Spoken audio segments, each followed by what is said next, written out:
All right. Good morning, everyone. It's now 9:32 a.m., and I'd like to call the November 3rd meeting of the STP Project Selection Committee meeting to order. As permitted by the Governor's Disaster Declaration of October 14th, 2022, the determination has been made that an in-person meeting is not practical or prudent for this committee.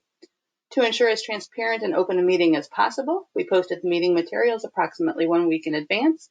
We will provide a recording of this meeting linked on our website, and we'll take all votes by roll call. Let's begin with that roll call of members in attendance. Mary?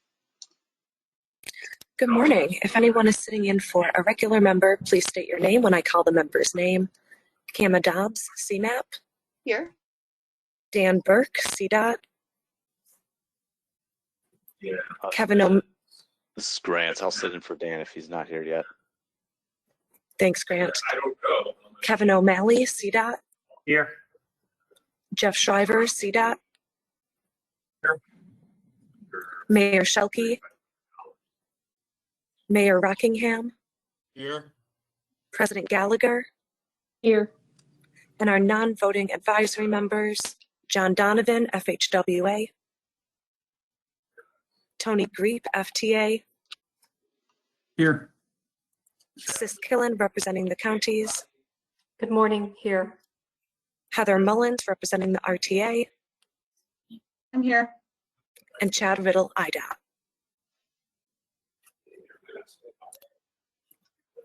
All right. Thank you, Mary. We do have the necessary quorum with representatives from each of the voting agencies present.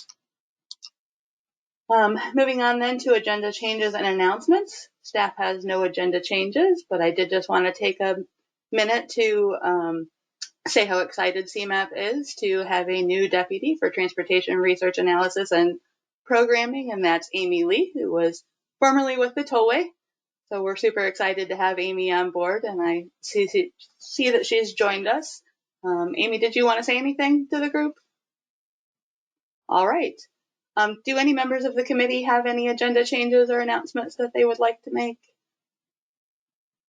I don't, Kama, but I just want to welcome Amy to CMAP and looking forward to working with her. Thank you, President Gallagher. Yeah, I'd like to also say, Kama, that welcome, Amy. On behalf of the city of Chicago, welcome to CMAP. Great. Kama, Dan Burke, I'm jumping in a moment later. Apologies, and welcome, Amy. Not a problem, Dan. Thank you. All right. Well, if there are no agenda changes, then we will dive right in with the approval of our minutes. We have before us the draft minutes of our September 1st, 2022 meeting. Are there any corrections or additions to those minutes? Seeing none, do I have a motion to approve the minutes as presented? Motion by Mayor Rockingham. Gallagher seconds. All right, we have a motion and a second. One last chance for any questions. If not, Mary, would you do a roll call? Yes, Dan Burke. Present. Kama Dobbs. Aye. President Gallagher. Yes. Kevin O'Malley. Yes. Mayor Rockingham. Aye. Jeff Shriver. And Mayor Shelkey. All right, that motion carries, and we've approved those minutes. Next on our agenda, Mary is going to review our active program management reports.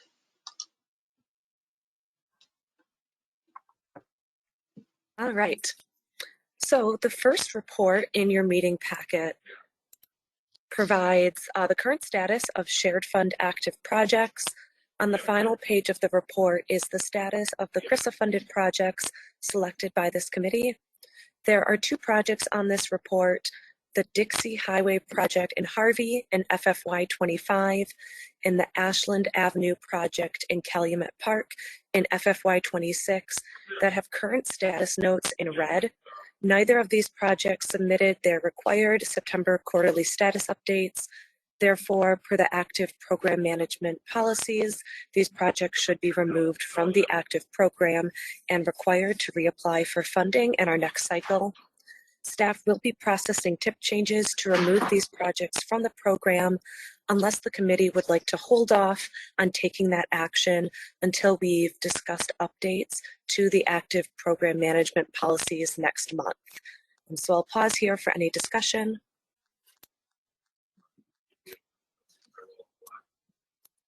How far along have these projects gotten? If they're going to be pulled off?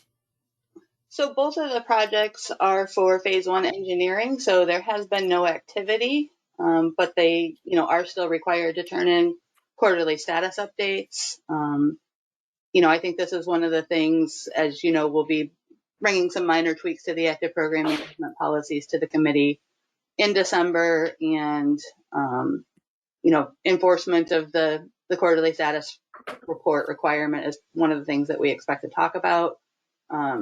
So, we wanted to make the committee aware that those status updates were missing, but if the committee would prefer to hold off removal from the program until we've had a larger discussion about active program management, I think that's a legitimate action for the committee. I think we should at least hold off for right now. All right. Did you want to go ahead and continue, Mary? Sure. The next report is the contingency program report. There are, again, a few projects with current status notes in red text. These are projects that also did not submit September quarterly updates, as well as a project that was let for construction using other fund sources. And these projects will be removed from the contingency program going forward. So I'll pause here. Any additional questions regarding those two reports? Any questions from any committee members? I hope we still hold off on that until our discussion. Absolutely, we can do that. Those are contingency projects that are not funded, but we can definitely still carry them through the next quarterly cycle. So we'll do that. All right, if there's no further discussion, we can move on to the regional accounting update. And again, Mary's going to give us that report today. All right, next up are the summaries of the accounting for the overall STP and CRISA programs. Starting with FFY22 that just ended, the bad news is that we did not do a very good job with obligating our funding. Only one shared fund phase, and that was right-of-way for Barrington's grade separation, was obligated. This was only 15% of the funding programmed. On the local side, well, better, less than 50% of the funding available was obligated. I do want to compliment both the Central Council and Lake Council for obligating over 100% of their funding. Both of these councils actively reprogrammed projects throughout the year and were able to utilize funds that were redistributed at the end of FFY21. Speaking of redistribution of funds, although staff is still completing final audits of FFY22 activities and anticipates some adjustments to the figures in the report, it looks like about $26 million will be removed from the shared fund and individual council marks and will be available to be redistributed to any council or the shared fund once all programmed funds are obligated. The next 2 pages of the report reflect what's coming up for the current and out years of the program. And then finally, the last 2 pages show the accounting of CRISA funding. Like STP, we were not successful in obligating all of the funding available to us and have carried over about 31 million of the 42 million available to the region. Funds that were unprogrammed have been reallocated to cover cost increase requests. And as a region, we are on track to have these funds obligated within the next 6 months. So lots of information there. Are there any questions regarding the accounting summaries? And as you think, I will note that we expect that we'll dive a little bit deeper into how to address the low obligation rates next month when we talk about the active program management policy revisions. So any questions or discussion?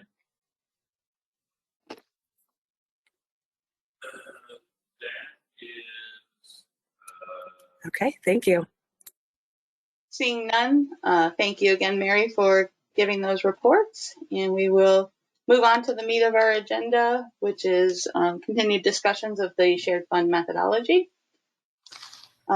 First up today is a continuation of discussion from both our June and September meetings.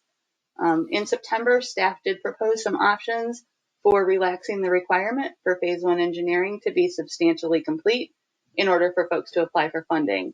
Instead, we proposed limiting programming and or cost increases based on how far along a project is with their preliminary engineering. As you'll recall, this committee did not want to limit scheduling flexibility and instead favored limiting future cost increases or limiting the phases eligible for funding. The CMAQ and TAP project selection committee had similar preferences, and they suggested that the options that staff put forth were not mutually exclusive. Therefore, staff is recommending a combination of what were previously presented as options 1 and options 3, as well as including the reassessment provision that was suggested with option 2. So in summary, the recommendation is to define the degree of completion for preliminary engineering and to accept applications for any project that has preliminary engineering underway. Based on the degree of completion, future cost increases and phases eligible for funding will be limited. Finally, for projects that were less complete, staff recommends that we reassess the progress made by those projects prior to the subsequent call for projects, and requiring reapplication if those projects haven't reached either nearly complete or complete status by that next call for projects. So the limits proposed are the same as those that were presented in options 1 and options 3 at our last meeting. Just to review this quickly, for projects with completed preliminary engineering, there would be no limits on phases eligible for funding, and cost increases of up to 100% of the initially programmed amount would be able to be considered. For the nearly complete projects, all phases would be eligible for funding, but design engineering or phase 2 engineering would not be eligible for cost increases, and cost increase consideration for land acquisition and construction would be limited to 50% of the initially programmed amount. For those projects that are substantially complete, design engineering would not be eligible for funding, land acquisition would not be eligible for cost increases, and construction cost increases would be limited to 25% of the initial programming. Finally, if preliminary engineering is underway, only construction would be eligible for funding and would not be eligible to be considered for cost increases. If engineering has not started, the project would not be eligible at all for consideration. So none of these restrictions would apply to applications that are for preliminary engineering only from our cohort 4 communities, and the restrictions on cost increases are intended to be applied by phase and would be cumulative. So a sponsor could not request a 100% cost increase in December and then turn around and request another 100% in July, but they could request a 50% increase the first time and a 50% increase that second time. So both the percentage and the dollar amounts allowable would definitely be included in award letters so that sponsors were well aware at the beginning of the process what those limits would be on their project. The restrictions on cost increases also would not preclude a sponsor from applying for additional funding through a subsequent call for projects where they could be treated as an entirely new application. So that's the combined proposal. Just to briefly review those degrees of completion, full definitions were included in the packet memo, but the high-level highlights are here on the slide. Also within the memo, staff has noted attachments that would be required to be submitted with applications to demonstrate that each degree of completion has been reached. With these attachments, it is staff's hope the verifications from IDOT and FTA will not be needed, or certainly not for every project. So we should be able to verify for ourselves that a design approval letter is a design approval letter. So we won't need to put that burden onto IDOT or FTA. So to be considered complete, highway projects would need to have their design approval, and transit projects would need a record of decision or finding of no significant impacts. Nearly complete would mean a final PDR has been submitted for signatures at IDOT, or that a transit project has written documentation of categorical exclusion with no unusual circumstances. Substantially complete for transit would mean a draft EIS or environmental assessment or whatever environmental studies would be required for a categorical exclusion would be complete. For highways, it would mean that your preliminary PDR has been submitted and the Bureau of Design and Environment has completed their the environmental survey request reviews. I need to spell these things out in my notes. Underway means for transit that an EIS or EA scoping is complete, or that environmental studies for categorical exclusion are at least in draft status. For highways, underway would mean that a federal coordination meeting had been held, and there's federal concurrence on the environmental processing, and that the Bureau of Design and Environment review has begun. So I think last meeting, the proposal in our packet said that BD&E review needed to be complete. One of our partners noted that seemed unreasonable, and it's agreed that wasn't unreasonable, so that word has been changed to begun from complete. Within the application workbook, there will also be space provided for applicants to explain unusual circumstances that should be considered for individual projects when staff is determining the degree of completion of preliminary engineering. So again, one of our partners, I think, provided an example of something that would be an unusual circumstance at our last meeting, and this committee, definitely felt that we should be considering those unusual circumstances.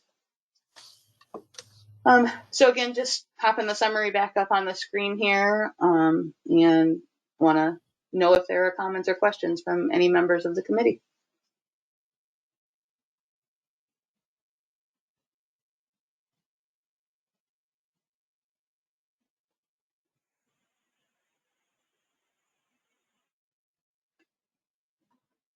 Looks like Sis. Not a question, just a comment. I just want to thank CMAP for really coming back and taking a look at this. From what the committee members had said, what the members of the advisory committee had indicated, just to make sure that we aren't precluding, but really putting reasonable limits and expectations on projects based on where they are, so that we can draw down and we can program and we can obligate projects. Thank you. Other comments, questions?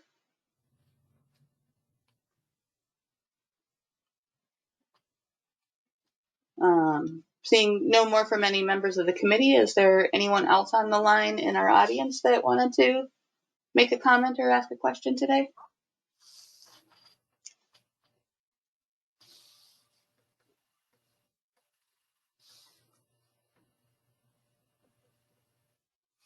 Hearing none, I see no hands and nobody unmuting.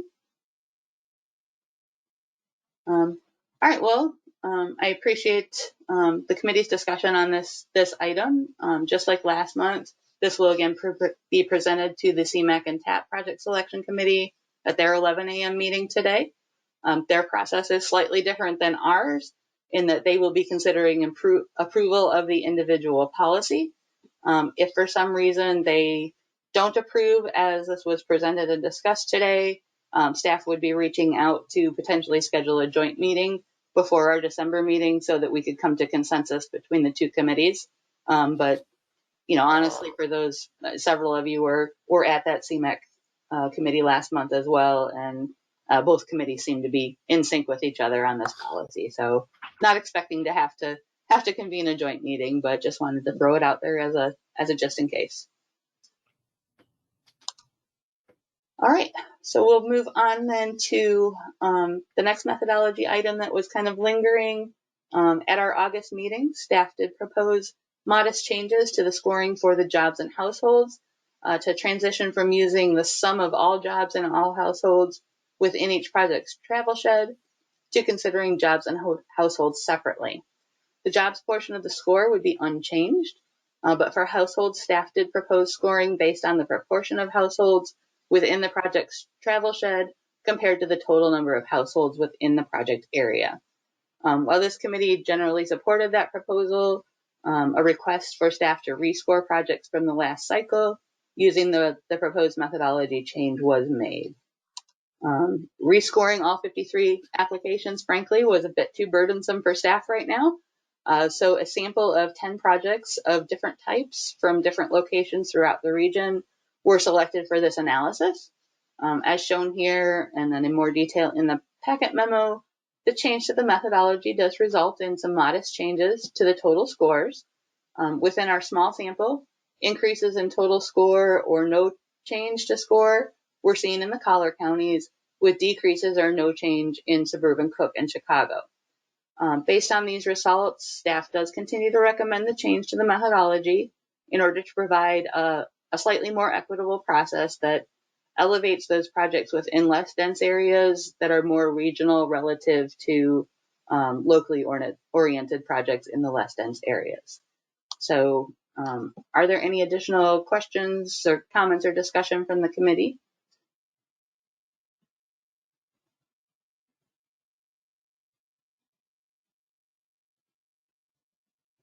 Anyone in our audience today want to comment?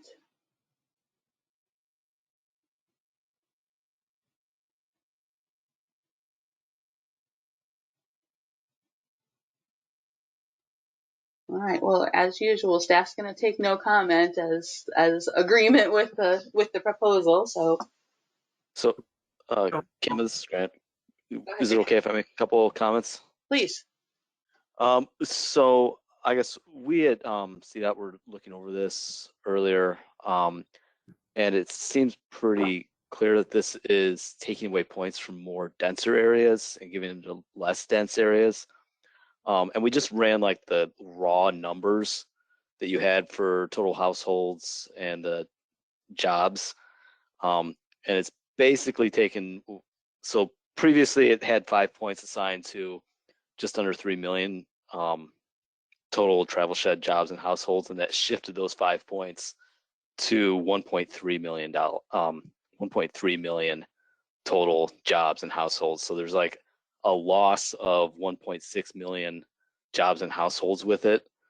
So I guess there's, on our end at least, there's some concern with that this is, again, taking away from denser areas, going to less dense areas, and it could be in conflict with some of CMAP's just general on to 2050 goals of basically targeting infrastructure to developed areas. So that was really where our concerns with this are. Yeah, and Grant, I think that is a result of this. I mean, the 10 projects that we ran is a pretty small sample size. Spread over 53 projects, it's definitely not going to be as dramatic a change. The reason that staff proposed this is we had heard from some of the Collier County applicants, in particular, not thinking so much about the Collier counties compared to Chicago, but more within the Collier counties. There are some projects that serve a much larger proportion of the population there than other projects, and so this proposal was really aimed at trying to equalize that in the Collier counties. As you noted, it does have an impact on the city, and staff wanted to be sensitive to the comment that we heard. But if the committee prefers to continue with using just total jobs and households, that is absolutely a legitimate approach as well. I think it has worked well, but staff did want to be responsive to the concern that we heard. So, other thoughts from committee members? Well, just to build on that, it does seem like suburban Cook is dinged here in this new methodology as opposed to any other area. So that's concerning because there are so many worthwhile projects within suburban Cook County that need the support of CMAP in order to get completed. Yeah, I'll add on to that. So, I mean, I had concern, obviously, representing Cook County here, to see that the road reconstruction sample where the change in points was lower.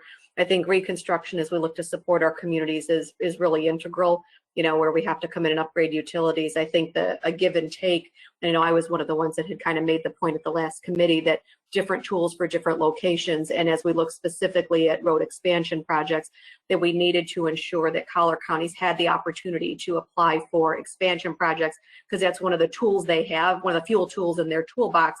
Whereas road expansion projects, in suburban Cook, for instance, we have in a slightly denser environment the opportunity to use, traffic signal modernization or other tools that we can use to not have to expand roads.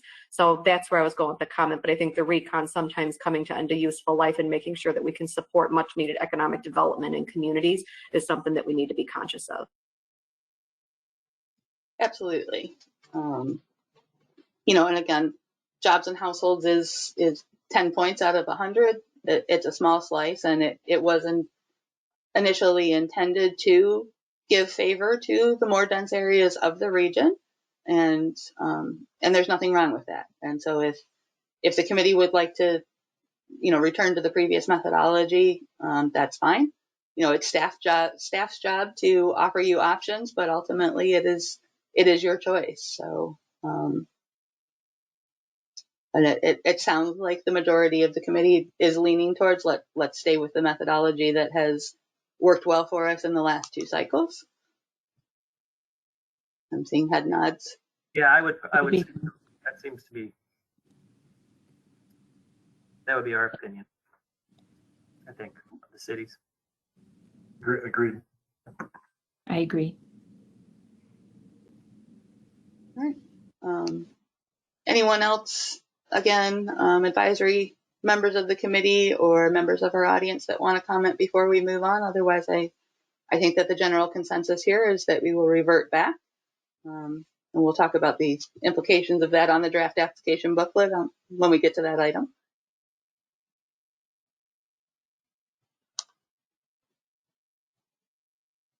All right. I see no hands raised, nobody unmuting.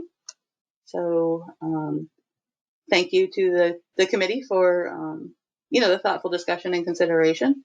I think that this committee does a great job of letting us respond to the comments that we hear and trying to make the decisions that make the most sense for the region. So thank you all for that. So the next item is our draft application booklet for the next cycle, which is the federal fiscal year 2024 through 2028 cycle. This draft is in strike-through underline format so that the changes that were made since our last cycle are clear. Several changes, such as the cover page, are simply changes to the cycle years. There's also a few places throughout where it's noted that updates will be made prior to final publication. This is things like updating references to the question numbers that are in the application workbook, as well as potential changes to or removal altogether of the section regarding the Grant Accountability and Transparency Act, or GATA, due to recent legislation. IDOT's still working out, what level of GATA needs to be a part of the STP program. So as that changes, we will update the booklet. The more substantial changes are those that we've been discussing throughout the year, including the two topics that we just discussed now. So kind of going to highlight these from the start of the book to the end of the book, so they're in a little bit different order than we discussed them throughout the year, but paging through the draft application booklet, starting with our eligible project types, transit yards and terminals were added to the transit station project type, as well as clarifying language added to the descriptions of other project types. The eligible project phases section was updated to reflect the preliminary engineering proposal that we discussed earlier. If any changes are made as a result of the CMAQ and TAP discussion this afternoon, that section would need to be updated again. Clarifying language was also added in this section, and the local match requirements section that will allow a county DOT or IDOT to assist cohort 4 communities with applications, rather than having those communities apply and then transferring sponsorship to the county, which has been done in past cycles. I think there was some lack of clarity on whether, for example, Cook County could actually submit an application on behalf of a cohort 4 community, and certainly we want to make the application process make sense, so adding that clarifying language. The completion of preliminary engineering section also reflects the staff recommendation that was made earlier today. The discussion of transportation impact scores was updated to reflect the application of minimum scores for improvement, as well as the thresholds for a low degree of need. Those need thresholds for each project type were also incorporated into those individual sections of the booklet. The Jobs Plus Households proposal discussed earlier is reflected in this section. Based on that discussion, we will reject the strike through underline in this section and go back to the previous version. The inclusion of high-risk crash types was incorporated into the need scoring for corridor and small area safety projects. Language for the addition of commuter rail yards and terminals was incorporated. References to the green infrastructure planning factor were replaced with the resilience planning factor, and the methodology for resilience was inserted. Language changes regarding subregional priority were also incorporated. And finally, the appendix listing eligible cohort 4 communities was updated to align with the agency's fiscal year 22 updates to those cohorts. The strike through underline is a lot. Are there any comments or questions regarding any of the proposed changes to the application booklet, or any topics that you would like staff to review in more detail?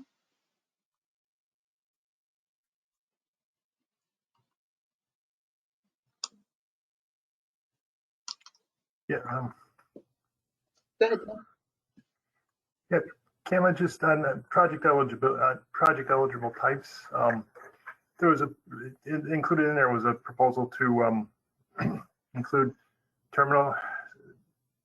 yard and terminal improvements. I mean, we're concerned about just expanding the eligible project types because the STP shared fund was established to really focus on a set type of improvement types. The committee made a conscious decision to limit those types of projects in order to focus on the needs most relevant to local governments. The program is currently, I think everyone on this call realizes the program is currently oversubscribed without enough funding to advance current requests. And we're really concerned that by expanding that eligibility and include yard and terminal projects, the program will be further diluted and will result in detrimental impacts to local government. Just for myself and for the other City of Chicago representatives on the call, we don't support including yard and terminal improvements in this.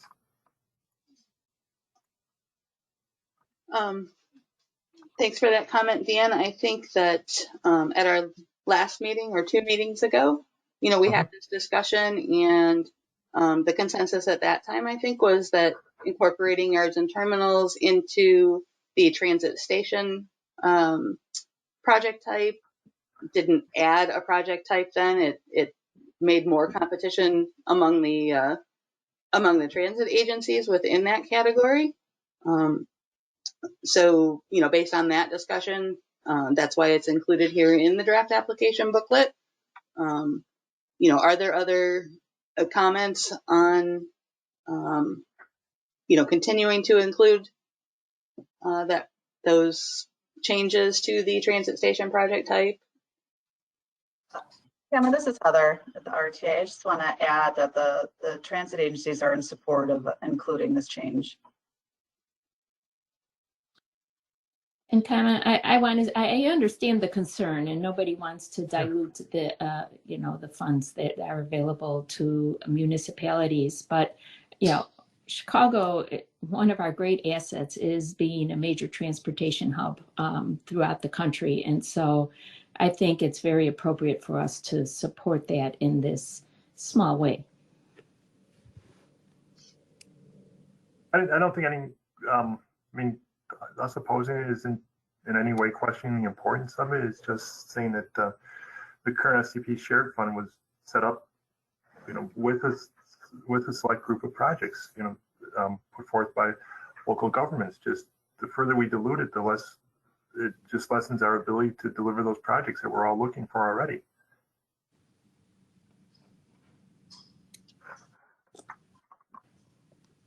I mean, that's a good point, and I don't dispute it at all. I just,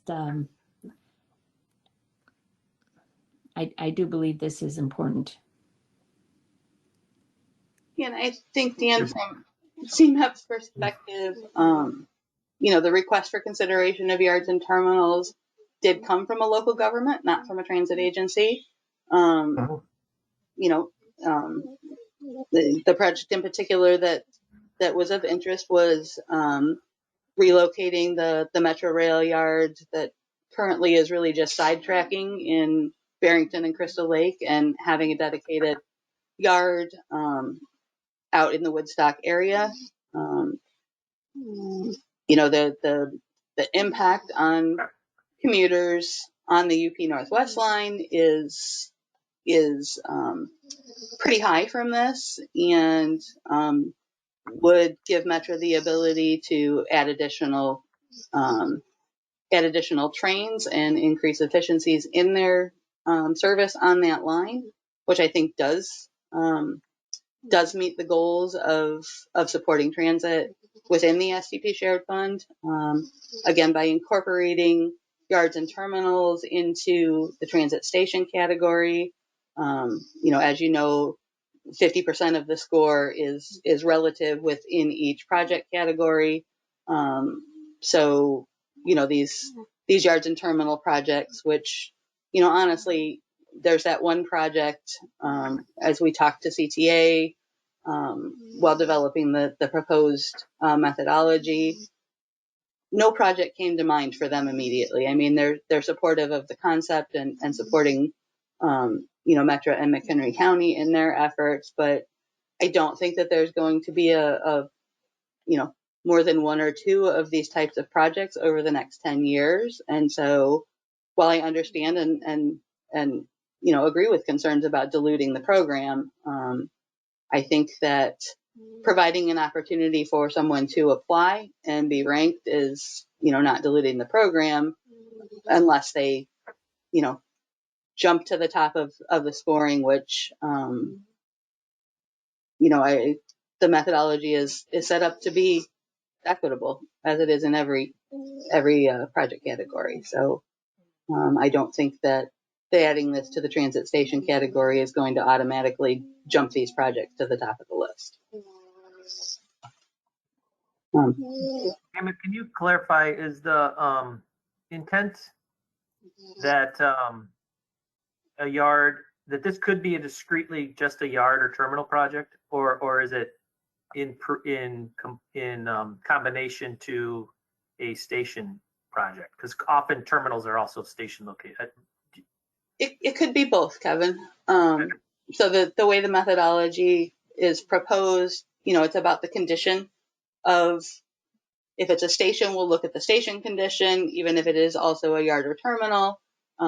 So we look at that average condition across all of the assets, so to speak, of the station or the yard. For the yards and terminals, many of those are out of compliance with basic requirements. So basic ADA requirements. So that's part of the needs score. And then the improvement score, just like it is for the transit stations, is about the incremental change in the condition. So, it could be a combination. It could be. I think part of our concern was just moving away from something that would directly impact, a positive customer experience at certain points. And I get how sometimes yard investments can do that, but often it's just a state of good repair. So it was a little bit about trying to make sure that we were at least putting this program, when it does invest into transit, into customer facing outcomes. Mm-hmm. So I guess I'm curious as to how the current metrics and all that will continue to support that. Yes. Or is there any potential dilution of that? So on page 39 of the application booklet is where it talks about the improvement scoring for these projects. And so when there's a yard or terminal involved, that improvement score is, partially about the state of good repair, so 75% about the change in the condition. The other 25% is about the efficiency. So the increase in the train set storage capacity, which, you know, as you get further out in the region, storage of train sets is part of what dictates how many trains you can run, as well as the reduction in non-revenue trips. So with those midline terminals or yards, what happens is the trains have to, and like, for example, a train sitting overnight in Barrington, in order to start the run in Woodstock, has to deadhead out to Woodstock before it can come in. So that's the efficiency impact on the commuters. It opens up the scheduling. So that's the proposed evaluation method that we talked about a couple meetings ago. Emma, I agree with everything you said and the necessity of the importance and necessity of this, but it just seems like it's not, you know, we're putting in under the transit station category. It's not I mean, as you just articulated, it's not a transit station. I can just add, and not even speaking against, in some cases, the city's even more direct interest here is like any of the downtown yards, there's midday layover yards and maintenance yards and, you know, locomotive, refueling and all that stuff that takes place there. And these are all the yards that you go through right before you get downtown on the station. Like any one of those could basically eat up the entire program, you know, because they're so huge and they have so many needs. Was that really the intent when we wanted to have this stations category in the STP shared program? And so I just caution, be careful what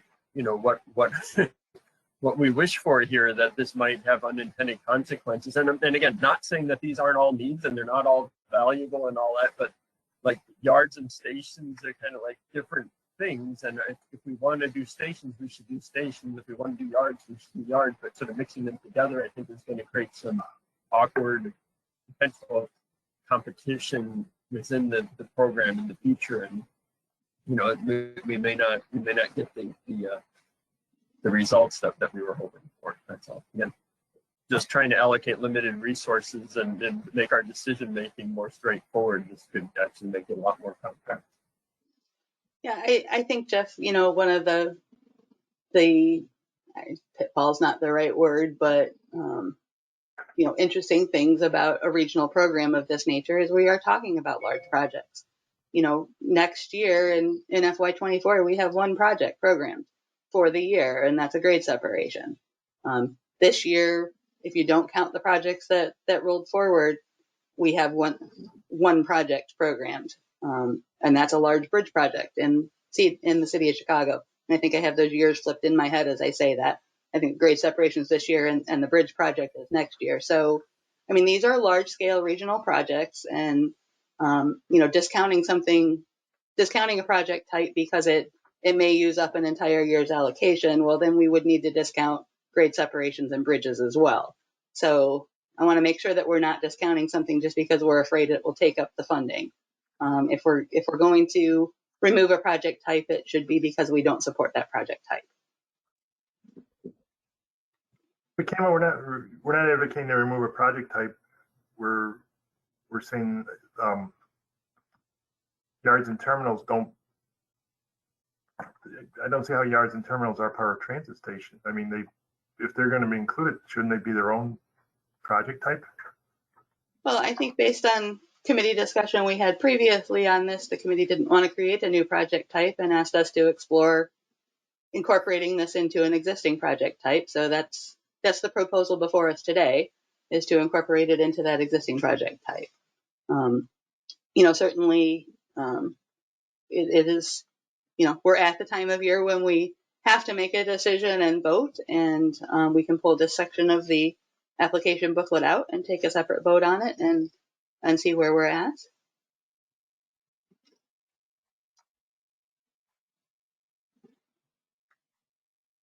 I mean, it's, you know, this committee's always been able to reach consensus without a vote, but we are a voting committee and we can take a vote on this. Mm-hmm.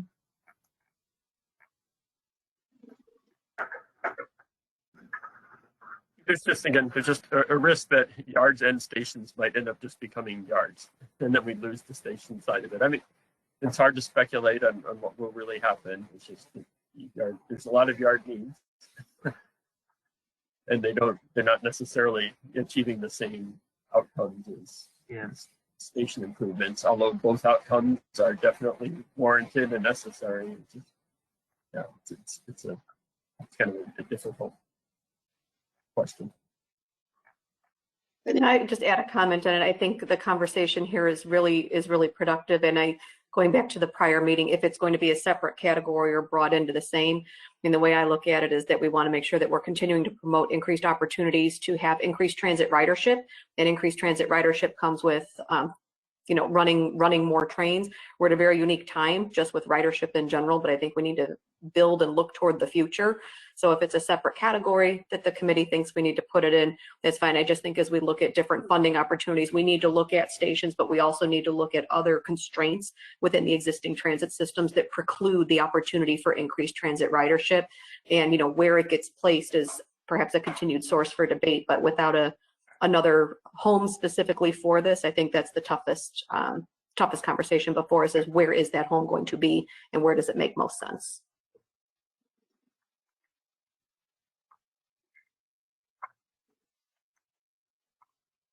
Yeah, thanks for that.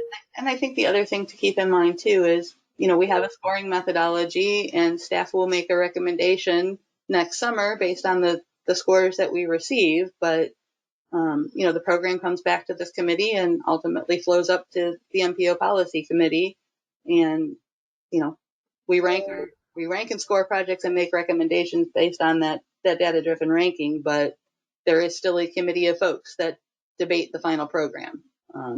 And that's this committee and transportation and the MPO policy committee. So, it is within our wheelhouse to, remove a project, even if it does score high. So, I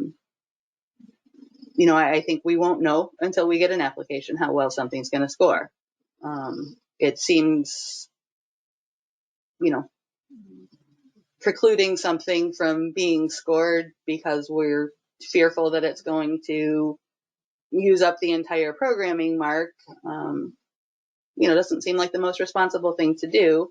But again, it is this committee's decision what project type should be included in this limited fund source. It's not a huge fund source, but it is a very broad eligibility from a federal standpoint fund source. So, it's about the only fund source that these types of projects could be placed into.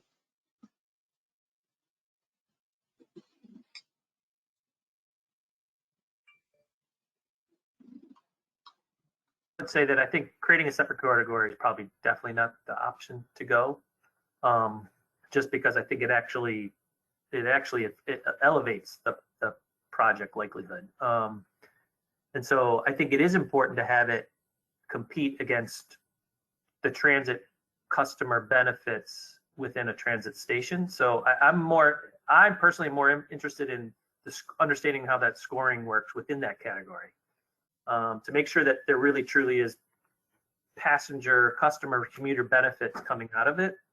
Not to say that state of good repair isn't a need. I'm just to make sure that they're the correct, that correct kind of outcome is achieved. And so, Cam, I'm looking a little to you on helping further explain some of that scoring. I mean, I have it up in front of me and I'm trying to read it. Yeah. The station projects themselves right now are scored pretty heavily towards, the state of good repair. So, more folks in theory, and I'm not an expert on what drives people's decision to take transit or not, but having a safe and compliant station is important. Another part of the scoring is pedestrian and bicycle access to the stations. Not every project is going to have a pedestrian and bicycle component. Some of them do. And so, those are kind of the two pieces of a pure station project versus the yard that, again, is about condition. increasing the state of good repair throughout the system, as just mentioned, affects the operations of the entire system. For these yards and terminals, then replacing that kind of bike ped access that we have at a station is replaced with the efficiency of the line. So the potential of the line to accommodate more train sets or more passengers more efficiently. So it's not a direct comparison for sure. It's, you know, it's the proposed comparison that staff and the transit agencies and our partners came up with for consideration. You know, as we do after every cycle, we examine and tweak. So I know that wasn't overly helpful, but Yeah, thanks. yeah, No, I mean, I agree. We're trying to maybe look too far into the future and how all of these decisions are going to play out. And at the end of the day, perhaps it's just best to let's see, and we'll come back in the future if things aren't going the way we think they should be going. Well, this committee will have the chance to correct course, just like we do on everything. Yeah, I agree. I think it's important we have these conversations, but at the same time, I think we've shown a lot of flexibility and ability to just sort of, try it out and see, and then discuss it afterwards. So. Yeah, absolutely. And I think, again, even we don't have to wait till the next cycle. If this, doesn't work, if these projects can't be scored, we'll need to make that decision before we have a final program recommendation. So that is a legitimate action in this process. It's an ever evolving process. Other than stations and yards, are there other parts of the application booklets draft that anyone wants to discuss?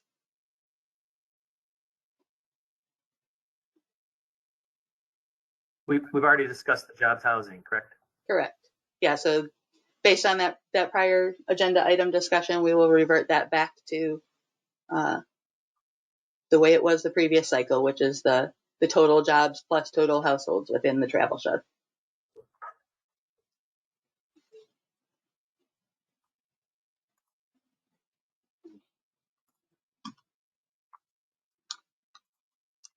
Any members of the audience have comments or questions on the draft application booklet?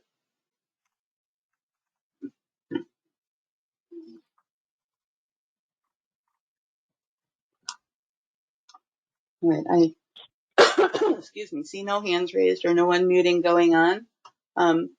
So today we did put this on the agenda as an approval item so that we could approve it if the committee felt ready to do so.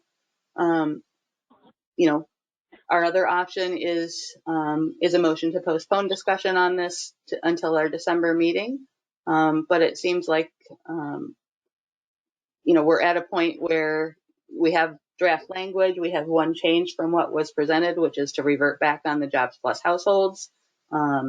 So if the committee wishes to take action today, I can go ahead and entertain a motion to approve the methodology language with the one change to revert back on jobs plus households, and would also ask for that motion to include authorization for staff to make the technical changes to the workbook references, page numbers, links throughout, as well as updating the dates without requiring further committee approval.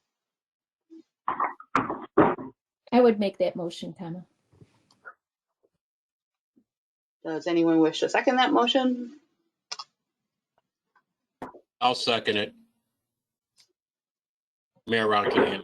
Okay, thank you, President Gallagher and Mayor Rockingham. Is there any further discussion?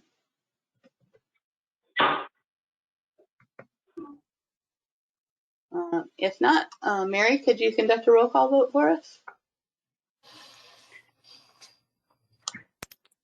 Yes. Oh, and I closed my slides. I'm sorry. It's okay.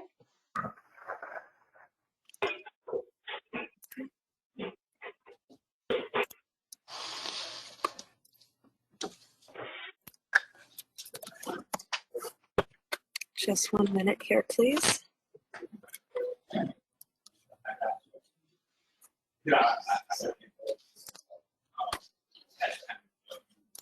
Okay.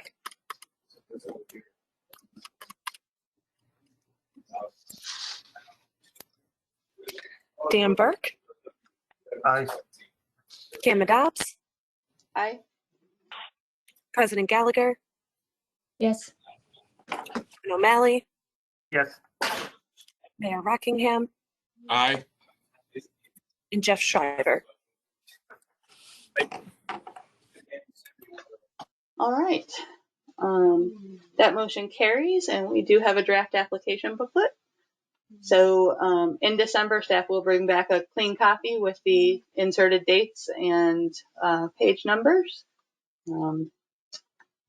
And really, thank you to the committee.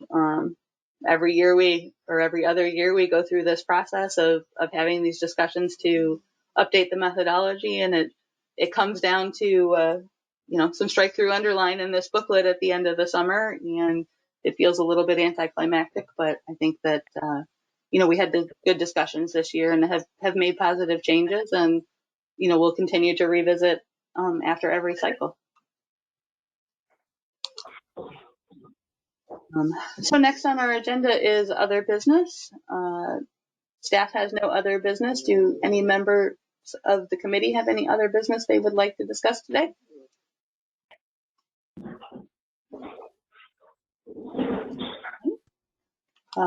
Hearing none, we'll move on to public comment. Staff did not receive any public comment prior to today's meeting, and I do not see any comments in the chat box. Does anyone in the audience today have any other comments to make? If so, please feel free to unmute yourself or enter your name in the chat box to be recognized.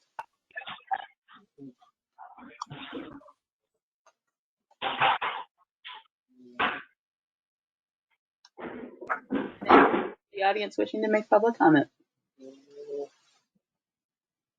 All right, hearing and seeing no other comment. Our next meeting is scheduled for Thursday, December 1st at 9:30 a.m. We're still at the mercy of the governor's disaster declarations on the format of our meeting, so we will reach out to the committee as soon as possible if there's going to be a change to the format, but otherwise we will plan to continue to be remote.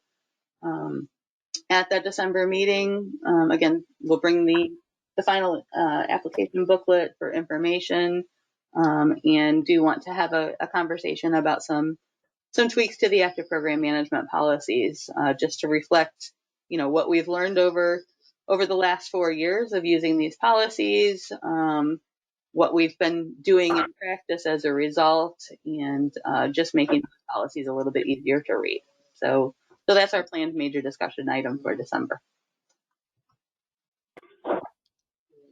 All right. Well, there being no other business, thank you everybody for attending today and for the great conversation. Do I have a motion to adjourn? Kevin O'Malley says yes. A motion. Okay. And a second? Dan Burke, second. All right. We just need a voice vote to adjourn. So all those in favor? Aye. Aye.